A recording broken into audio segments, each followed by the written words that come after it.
Hello, everybody. I'm meteorologist Mike Mahalik here at WeatherWorks, and it's time to talk winter. Yes, our first thoughts of winter 2020 2021 are here, and it is Wednesday, September 30th, and I have with me Chief Meteorologist Jim Sullivan. You recognized him from other videos that we've done.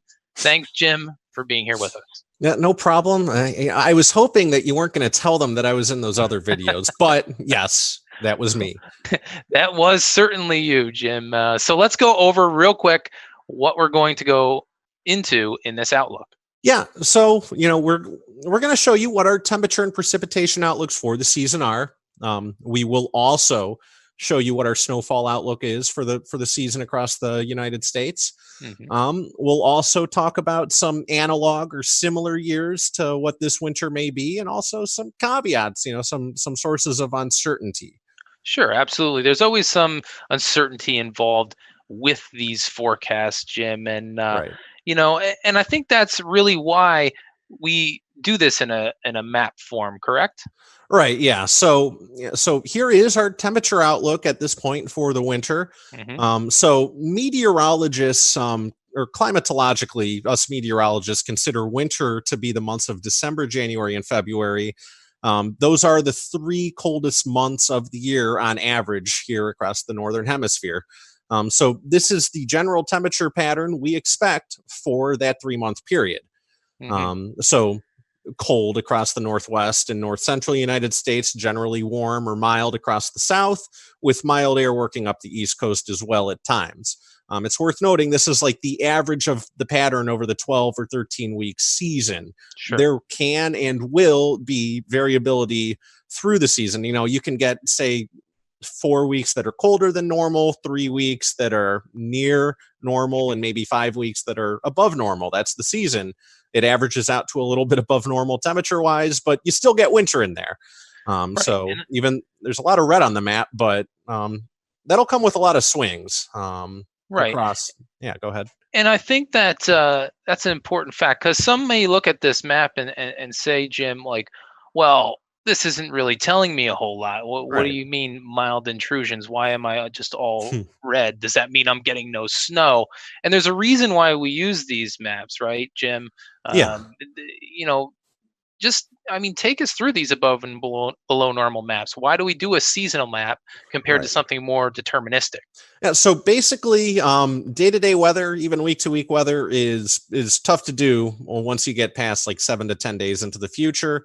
The reason is the scientific term is errors propagate with time; they get worse with time. So what that means is we can get a really good idea of what the atmosphere looks like right now, the entire atmosphere from the ground up through all the various levels up to outer space for the whole planet. We can get a very good idea. We can't quite get a perfect idea. So those very small initial errors, they propagate with time and make day-to-day prediction nearly impossible once you get a couple weeks into the future, let alone a few months into the future. But we can look at various things and get a general idea of what the general pattern will be over the course of a few months. Right. And that's perfect because, everybody wants to know, when is that big blizzard going to hit my town? But to predict that and say on January 15th, you're going to see a giant blizzard in September, it's just not a thing that is plausible to do. Right. Jim, we talked about temperatures. Let's go over to the precipitation and see what we have. Yeah. So here is where we think it'll be generally drier than normal, wetter than normal, or in the vicinity of normal for precipitation over the 3-month period. The Pacific Northwest, the Northern Rockies, we think will be fairly active, and that means a lot of snow in those mountains. We think it'll be pretty active from the Great Lakes and Ohio Valley into a good chunk of the Northeast, even into the Northern Mid-Atlantic. Generally drier than normal across a good chunk of the Southern United States. Does not mean it won't precipitate at all, just less than it normally does. And elsewhere, we think it'll generally average out to the vicinity of normal for precipitation through the winter. Okay, so we went through temperature maps, we went through precipitation maps that we're expecting. But Jim, how do we go about even coming up with these general patterns for the season and these maps? Yeah. So the place that we typically start is the tropical Pacific, because that is the largest basin in the world and really directs a lot of the global jet stream through the entire year, not only the winter. So what we look for initially is, do we have an El Nino or a La Nina in that area? And what that means, El Nino is warmer than normal waters across the tropical Pacific. La Nina is the opposite, it's cooler than normal waters. And we are in a La Nina. It's currently a weak La Nina. You can see this kind of spaghetti chart, if you will, of the La Nina forecast from the European model through the winter. The last run of the model favored mainly a weak La Nina, which is this kind of first lighter shade of blue. Some models do have a moderate to even strong La Nina. Based on how it's trending, I do think we see a moderate La Nina this winter, so maybe a smidge cooler in the tropical Pacific than some of these models have. What does that mean? What does this kind of starting block give us? There are Yeah, typical patterns. Yeah, that's what I that was going to say. Like a lot yeah. of people may be thinking, cooler waters in the Pacific, What does that mean? Yes. who cares? But it has a lot to do with global patterns. So Yeah, so we care. So yeah, there are kind of established typical patterns that El Nino and La Nina events produce. It doesn't mean it's not gonna look exactly like this every winter. But in general, La Ninas, and I can get out my drawing tool for this portion of our video. La Ninas typically have a ridge in the jet stream here somewhere over the north central Pacific, which causes the jet stream to go up and around it into Alaska and then come descending into Western North America, bringing cold towards the Northwest and North Central United States.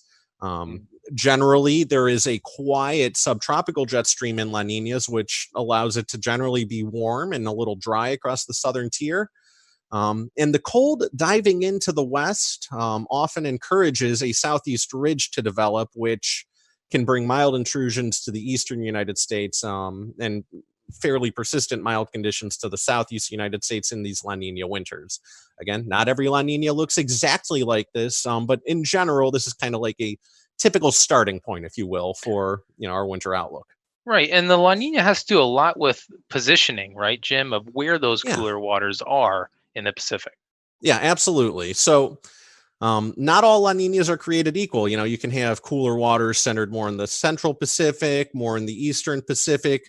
In this instance, it is leaning more eastern Pacific based. It's still early, that can change, but that's kind of early on where this La Nina is setting up. And if that persisted, that could shift that pattern we were talking about a little bit farther east. So, maybe instead of a ridge in the jet stream here, it's maybe a little closer to the west coast. And then, that could allow the cold that, often settles in this area in a La Nina to maybe work east a little bit more often. So the exact orientation of this La Nina event will be important to monitor over the coming months. And it's worth noting that at this point, it's leaning a little bit East Pacific based, Hmm. which may open the door for some cold intrusions to battle back against that southeast ridge we were talking about last slide.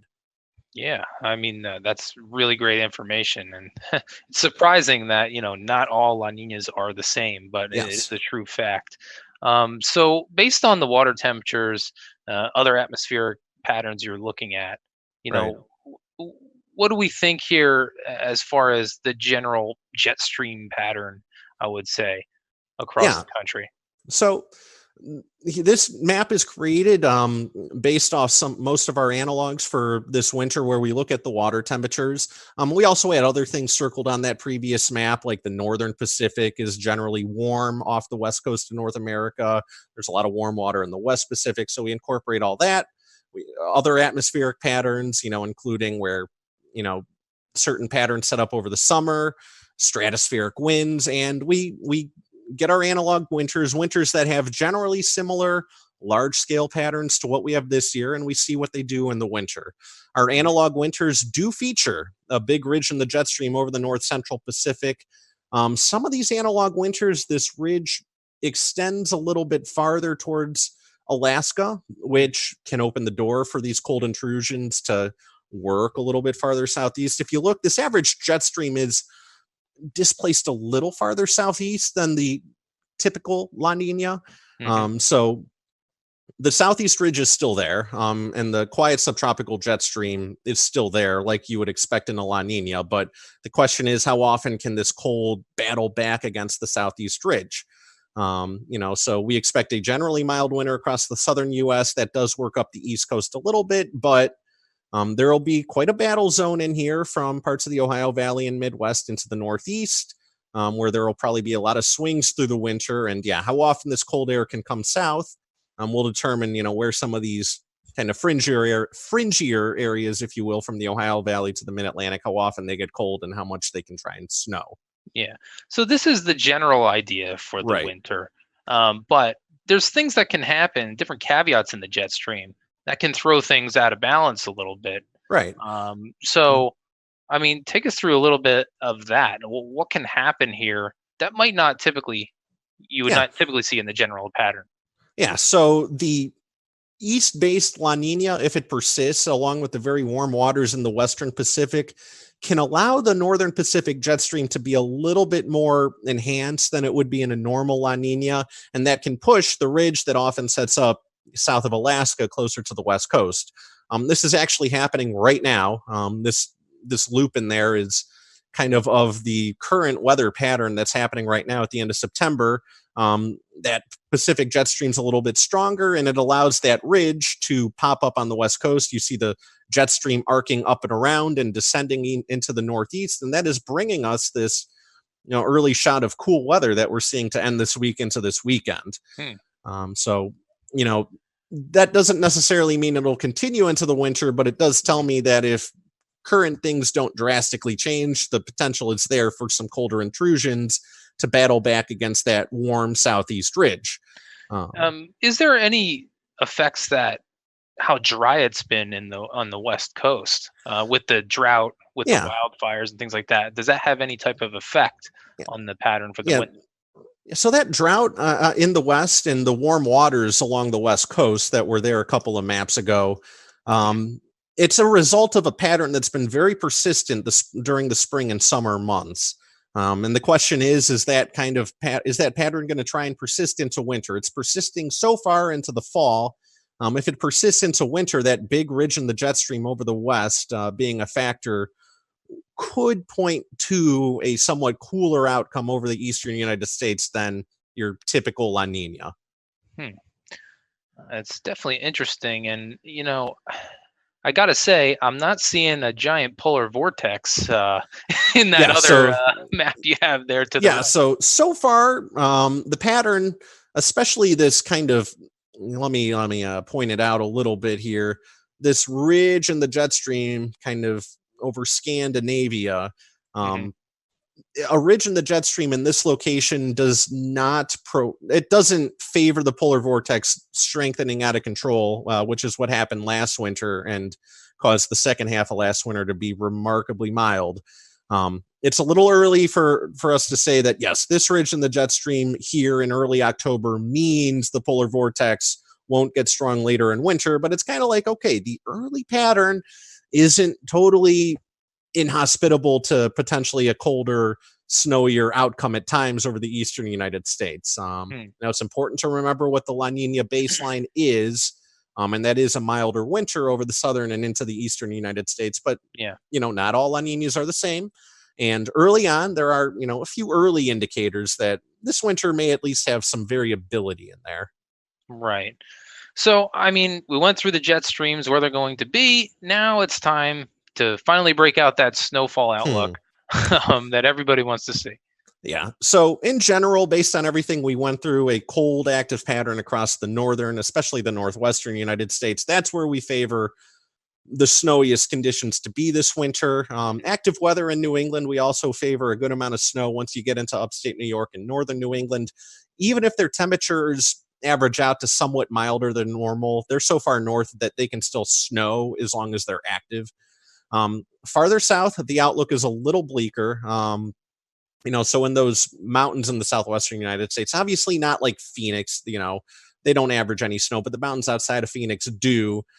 We expect less snowfall than average in those mountains. Across the southeast, where they do average a little bit of snow every winter, especially in the mountains. With that southeast ridge, we do favor less snowfall than normal. but it becomes a little more mixed into the Ohio Valley and Mid-Atlantic. Hmm. There will probably be a lot of ups and downs in that corridor, which can mean a lot of mixed precipitation events, and some snow, even if it's not above normal snow, probably more than last winter in all likelihood, along with a good amount of mixed precipitation events, especially in the Appalachians. Right, and you can definitely see that that underlying La Nina pattern Right. in that snowfall map that you described before, which you can't ignore when Mhm. it's trending towards moderate. Yeah, so you can't ignore the La Nina, but again, there is always some uncertainty around the fringe. There will Hmm. be variability throughout the season. So, if you're in the northern portion of this below average snowfall area, the forecast certainly isn't that you're not going to snow at all. It's Right. just that, given the La Nina and given what some of the longer range forecast models are showing at the moment, we are Yeah. favoring a little bit less than average, but still substantially more than last year. And there's a little margin for error on either side. As we get closer, we'll see how the pattern evolves. Yeah. And based on a lot of the history and statistics that we've looked at too, those areas that saw little to no snow last year typically get at least a little bit more Yeah. than Again, what yeah, we saw. last winter was remarkably snowless across a good chunk of the United States. So that's not common. Yeah. So, as long as you're closer to normal this winter, even if it's not a banner snow year, Yeah. good odds you're getting more snow than you did last winter in a lot of areas. Right. Yeah. So, I mean, Jim, I think you went through everything great, and I'm hoping all of our viewers out there really enjoyed this discussion with our chief meteorologist there, Jim Sullivan, about the winter. So, Jim, thanks a lot for being with us here this week. Yeah, you're welcome. And yeah, I think I'm going to be back at some point. Yeah, you will. You're not off the hook yet. Hmm. So yeah, Jim will be back with another video probably in the first part of November. So we'll have an update on the winter outlook. But we're also on Facebook, Twitter, LinkedIn, Instagram, all those social media channels. So please follow us there for any more information. And as always, weatherworksinc.com. That's WeatherWorks is our company, obviously, and weatherworksinc.com is where you can find out about all the weather products that we offer. And don't forget, we also have a brand new podcast. We just launched that back in August. It's a bi-weekly podcast. We talk about weather topics. We'll have Jim back on the podcast to talk about the outlook. And you can find that basically wherever you find your podcast, whether it's on Apple, Google, Stitcher, Spotify, you name it, we're on it. So, guys, please come back and see our next video. Our update will be in the early portion of November. Until then, thanks for joining us.